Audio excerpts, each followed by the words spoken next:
আজকে আমি একটা নতুন রেসিপি নিয়ে আসলাম। বিস্কিট তৈরি করব। আর বিস্কিটটা খেতে এত দুর্দান্ত লাগে কি বলবো। একবার দেখলে কিন্তু বিস্কিটের প্রেমে পড়ে যাবে। আমি কিভাবে বিস্কিটটা তৈরি করি না দেখলে বুঝতে পারবে না বন্ধুরা। আর একটা খেলে তো মন ভরবে না, পেটও ভরবে না, মনে হবে সবগুলো আমি একাই খেয়ে নিই।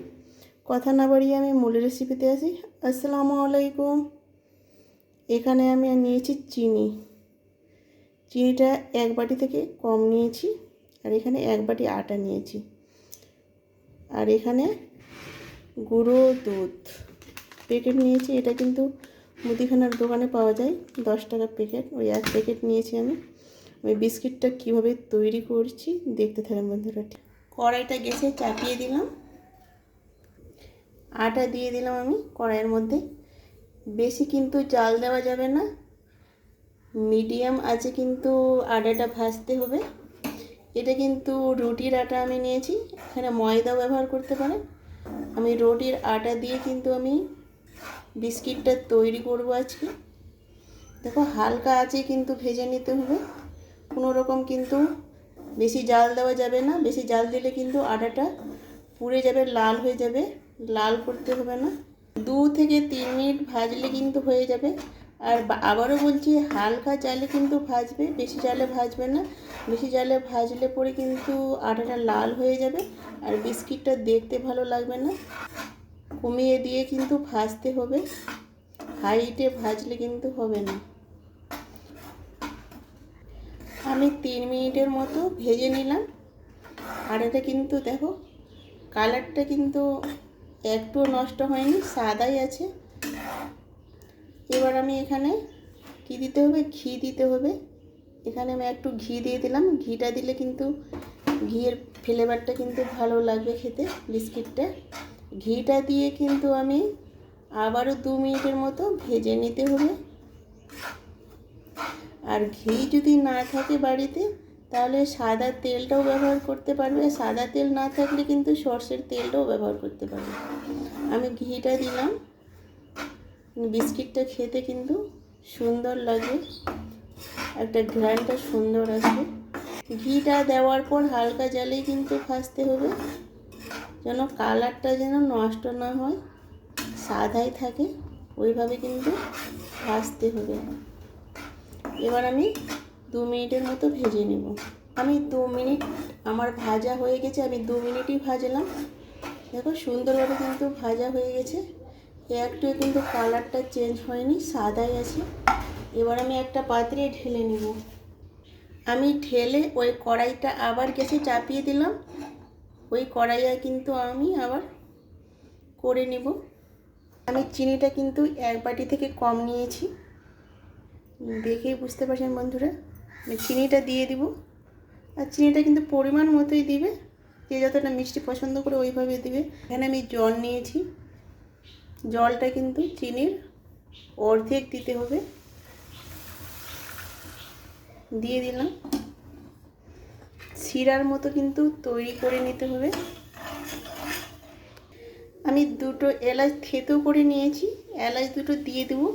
ঘ্রাণটা কিন্তু ভালো লাগবে, বিস্কুটটা খেতে কিন্তু সুন্দর লাগে, একটা ফ্লেভার আসবে বিস্কুটের মধ্যে। চিনিটা গলে গেছে, সামান্য একটু লবণ দিয়ে দেবো মিষ্টিটাকে ব্যালেন্স করার জন্য।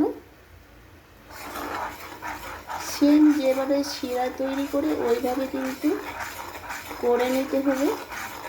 আর কি পর্যায়ে রাখতে হবে বন্ধুরা, না দেখলে বুঝতে পারবে না। প্রথম থেকে শেষ পর্যন্ত ভিডিওটা দেখবে, তারপরে বুঝতে পারবে। একটু লাইক দিয়ে ভিডিওটা দেখবে বন্ধুরা, টেনে টেনে দেখলে তো বুঝতেই পারবে না। আর ভিডিওর কোনো অংশ ছুটে গেলে তো বুঝতেই পারবে না আমি কিভাবে বিস্কুটটা তৈরি করছি। দেখো এইভাবে কিন্তু একটু শিরার মতো করে নিতে হবে, একটু নাড়তে থাকতে হবে। আর কিভাবে বুঝবে হয়ে গেল, দেখো এখান থেকে আমি একটু এমনি নিয়ে নিলাম, এখনও কিন্তু হয়নি, দেখেই বুঝতে পারছেন বন্ধুরা। আর একটু কিন্তু লাগবে। এবার আমি দেখাচ্ছি হলো কি না। এখান থেকে একটু নিয়ে নিলাম, এবার কিন্তু হয়ে গেছে। গ্যাসটাকে আমি বন্ধ করে দিব। গ্যাসটাকে আমি বন্ধ করে দিলাম। একটু সামান্য কিন্তু ঠান্ডা করে নেব। দেখো উপরের ফেনাটা কিন্তু নেই, ফেনাটা কিন্তু চলে গেছে। এখানে যে আমি এলাচগুলো দিয়েছিলাম, এলাচগুলো আমি তুলে নিব, না হলে দাঁতে লেগে যাবে। খুব বেশি কিন্তু ঠান্ডা করতে হবে না, শুধু হলো ফেনাটা শুধু চলে গেল, গরম কিন্তু আছে। এবার আমি আটাটা দিয়ে দিব, ভাজা আটাটা এবার দিয়ে কিন্তু ভালোভাবে কিন্তু মিক্সড করে নিতে হবে। এবার গুঁড়ো দুধটা দিয়ে দিব। আমি 1 প্যাকেট দিয়েছি। এবার গুঁড়োটা দিয়ে ভালোভাবে কিন্তু মিক্সড করে নিতে হবে। এখানে একটু আমি ঘি দিয়ে দিব আবারও। ঘিটা দিলে কিন্তু ফ্লেভারটা আরও ভালো লাগে। ভাজার সময় একটু দিয়েছিলাম, এখন আমি দিয়ে দিলাম। এবার একটা পাত্রে ঢেলে নেব। আমি ভালোভাবে কিন্তু এবার মথে নেব। আমি এখানে নিয়ে চলে আসলাম। ভালোভাবে কিন্তু একটু 2 হাত দিয়ে কিন্তু একটা শেপ করে নিতে হবে। এটা গরম গরমই করতে হবে, ঠান্ডা হলে কিন্তু হবে না। এইভাবে আমি শেপ করে নেব। টেনে টেনে দেখলে তো বুঝতেই পারবে না আমি কিভাবে তৈরি করছি।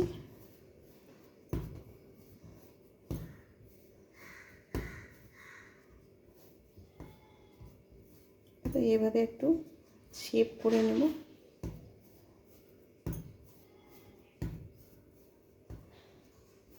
আমি 4 কোণা শেপ করে নেব। দেখো এইভাবে পেপার নিয়েছি, পেপারে একটু তেল লাগিয়ে দেবো বা ঘি লাগিয়ে দিলে হয়ে যাবে। কাগজের মধ্যে কিন্তু আমি এভাবে ভাঁজ করে নেব। দেখো এইভাবে 4 কোণার শেপে।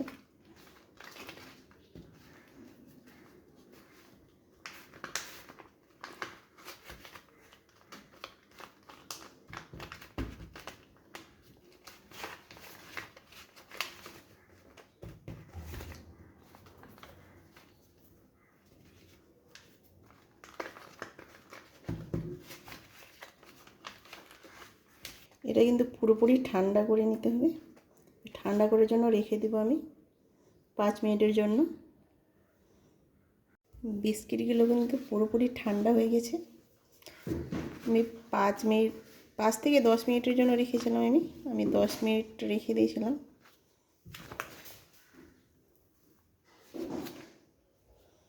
দেখো সুন্দরভাবে কিন্তু শেপ হয়ে গেছে।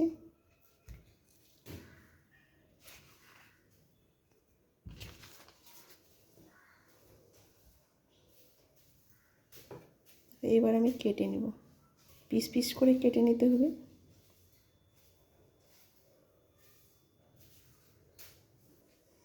যেভাবে মোটা করবে ওইভাবে কিন্তু পিস করবে। আমি মোটাও করব না, খুব পাতলাও করব না। বিস্কিটের শেপে কিন্তু আমি কেটে নেব।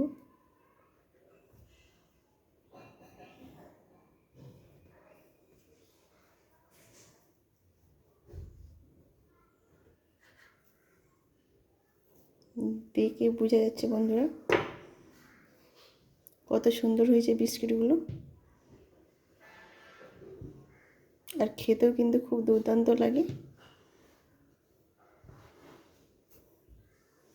দেখো আমি কেটে নেব, সবগুলো আমি কেটে নিয়েছি। এবার একটা থালাতে আমি পরিবেশন করে দেখিয়ে দিচ্ছি সাজিয়ে। বিস্কিটগুলো পরিবেশন করে একটু আমি দেখিয়ে দিলাম। দারুণ হয়েছে বন্ধুরা বিস্কিটগুলো। দেখো আটা দিয়ে যে এত সুন্দর বিস্কিট হয় ভাবতেও পারবেন না। দারুণ হয়েছে বিস্কিটগুলো। এখানে ভিডিওটা শেষ করলাম। আল্লাহ হাফেজ।